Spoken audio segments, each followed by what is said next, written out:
নমস্কাৰ ডিজিটেল লাইভলৈ সকলোকে জনাইছো স্বাগতম ষ্টুডিঅ'ত মই অস্মিতা আজিহেতু মৰিবিল ৰংঘৰ ঠিক একেদৰে মৰিবিল ৰংঘৰ যমুনা তলাতল ঘৰ ৰূপহী জান আদি চৌহদসমূহ বেদখল মুক্ত নকৰিলে জংগী আন্দোলনৰ হুংকাৰ প্ৰদান কৰা হৈছে যেহেতু বেদখল কৰি গৈছে একাংশই এই সন্দৰ্ভত সমগ্ৰ ৰাজ্য কপি আছে আৰু এই মুহূৰ্তত আমি ক'ব লাগিব ঐতিহাসিক সম্পদ বেদখলৰ বিৰুদ্ধে আহোম সেনা আৰু জয়া বাহিনীৰ উত্তাল প্ৰতিবাদৰ কথা পোহৰলৈ আহিছে শিৱসাগৰৰ যি ঐতিহাসিক যমুনা মৰিবিল তাৰোপৰি ৰংঘৰ ৰূপহী জান তলাতল ঘৰৰ চৌহদত দীৰ্ঘদিন ধৰি কৰি অহা হৈছিলে বেদখল আৰু বেদখলৰ বিৰুদ্ধে আজিৰ দিনটোত দৌলমুখ চাৰিআলিত আহোম সেনা আৰু জয়া বাহিনীয়ে কৰিলে এক উত্তপ্ত পৰিস্থিতি প্ৰতিবাদ সাব্যস্ত কৰিছে আৰু এই প্ৰতিবাদৰ অন্তত এতিয়া কি ফলাফল পোৱা যাব যেহেতু বেদখল কৰা হৈছিল স্থানসমূহ আৰু এতিয়া বেদখল মুক্ত কৰিবলৈ হুংকাৰ আগবঢ়োৱা হৈছে জংগী আন্দোলন সৃষ্টি কৰা হ'ব যদিহে সেই ঠাইকেইডোখৰ নহয় বেদখল মুক্ত আমি সবিশেষ খবৰ লৈ আহিছোঁ প্ৰত্যেকগৰাকী দৰ্শকৰ বাবে ঐতিহাসিক সম্পদ বেদখলৰ বিৰুদ্ধে আহোম সেনা আৰু জয়া বাহিনীৰ উত্তাল প্ৰতিবাদ যমুনা মৰিবিল ৰূপহী জান ৰংঘৰ তলাতল ঘৰৰ চৌহদ বেদখল মুক্ত নকৰিলে জংগী আন্দোলনৰ হুংকাৰ দিয়া হৈছে আমি পুনৰ কৈছোঁ যে দীৰ্ঘদিন ধৰি চলি অহা বেদখলৰ বিৰুদ্ধে আজিৰ দিনটো দৌলমুখ চাৰিআলিত আহোম সেনাৰ জয়া বাহিনীয়ে কৰিছে উত্তাল প্ৰতিবাদ সাব্যস্ত প্ৰতিবাদত অংশগ্ৰহণ কৰা আহোম সেনাৰ শতাধিক কৰ্মী আৰু বিষয়ববীয়াই ঐতিহাসিক সম্পদৰ ওপৰত হোৱা বেদখল বন্ধ কৰক ঐতিহাসিক চৰকাৰী সংৰক্ষিত ভূমি যমুনা মৰিবিল ৰূপহী জান বেদখল মুক্ত কৰক আহোম সেনা জিন্দাবাদ আদি শ্লোগানেৰে পৰিৱেশ উত্তাল কৰি তোলা পৰিলক্ষিত হৈছে প্ৰতিবাদকাৰীয়ে অভিযোগ তুলিছে যে শিৱসাগৰৰ গৌৰৱ বহন কৰা এই ঐতিহাসিক স্থানসমূহ বছৰ বছৰ ধৰি প্ৰভাৱশালী বেদখলকাৰী দখলত থকাৰ ফলত সম্পদৰ সুৰক্ষা আৰু সংৰক্ষণৰ ক্ষেত্ৰত ভয়ংকৰ সংকটৰ সৃষ্টি হৈছে আহোম সেনা আৰু জয়া বাহিনীয়ে স্পষ্টভাৱে সতৰ্ক কৰিছে যে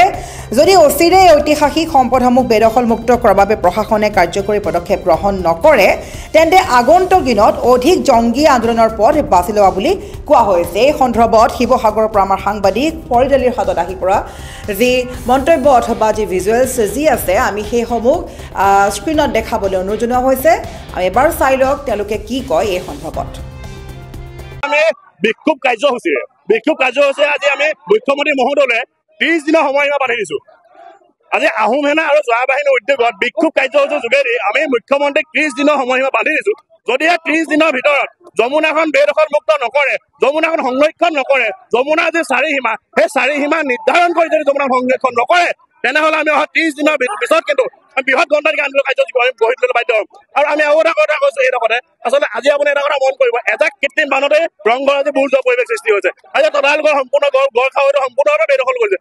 এটা কথা বুজি পোৱা নাই বাৰে প্ৰতি আমি বিভাগীয় কৰ্তৃপক্ষক অৱগত কৰি আহিছোঁ জনাই অহাৰ পিছতো বৰ্তমান সময়লৈকে তেওঁলোক চকুমুঠা খুলি কিয় বাহুত হৈ আছে তেওঁলোকে আওকাণ কিয় কৰি আছে সেইটো অতিকে পৰিতাপৰ বিষয় আমাক চাউচাসকলে যি কোৱা এই সম্পদসমূহ আমি কেতিয়াও ধ্বংস কৰালৈ যাব দিব নোৱাৰোঁ কিন্তু আমি আজি বিক্ষোভ কাৰ্যৰ যোগেদি সেইটো আৰম্ভণিহে বিক্ষোভ কাৰ্যৰ যোগেদি আমি এটা কথা জনাই দিব বিচাৰিছোঁ এইসমূহ সম্পদ আমাৰ হয় এইসমূহ সম্পদ শিৱসাগৰবাসী হয় এইসমূহ সম্পদ অসমবাসী হয় এইসমূহ সম্পদ কোনো কাৰণতে ধ্বংস হৈ যাব তাক আমি কেতিয়াও মানি নল'ম স্পষ্ট কথা অসমীয়া সমাজ জীৱনৰ প্ৰতি সত্ৰসকলৰ যিসকল ঐতিহ্য আছে সত্ৰৰ যিধৰণে ঐতিহ্য আছে অসমীয়া সংস্কৃতিৰ প্ৰতি ঠিক একেধৰণে শিৱসাগৰত থকা অসংখ্য দৌল দেৱালয় আমাৰ যিটো ঐতিহ্য সেই ঐতিহ্যটো বহন কৰি ৰাখিছে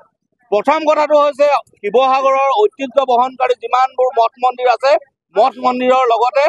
তেওঁলোকৰ এই মঠ মন্দিৰবোৰৰ মানে জৈৱ বৈচিত্ৰ্য সংৰক্ষণ কৰাৰ লগতে সকলো ক্ষেত্ৰত এটা বস্তু আছে সেইটো হৈছে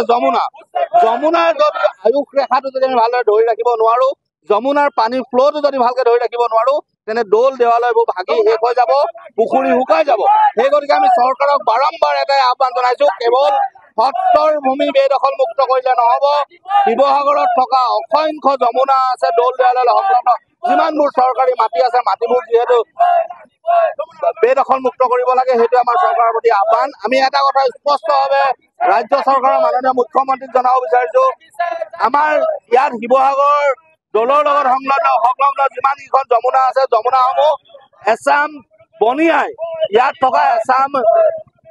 বেংগলী হওক মাৰোৱাৰী হওক বিহাৰী বনিয়াই কি কৰিছে এই যমুনাখন বেদখল কৰি ৰাখিছে তেওঁলোক ধৰ্মৰ নামত তেওঁলোক হিন্দুৰ কাৰণে তেওঁলোকক বেদখল মুক্ত কৰিব বিচৰা নাই নেকি সেইটো নহ'ব আমাৰ স্পষ্ট কথা যে এই দৌল দেৱালয়ৰ লগত সংলগ্ন যমুনাত এইডোখৰ মুক্ত কৰিব লাগিব। তাৰ কাৰণে প্ৰয়োজন হলে আজি আমি ৰাজপথত কৈছো, প্ৰয়োজন হলে কাইলৈ DC কোৰ্টৰ ভিতৰত সোমাই DC ফ্ৰণ্টত সোমাই আমি এই প্ৰতিবাদ কৰিম।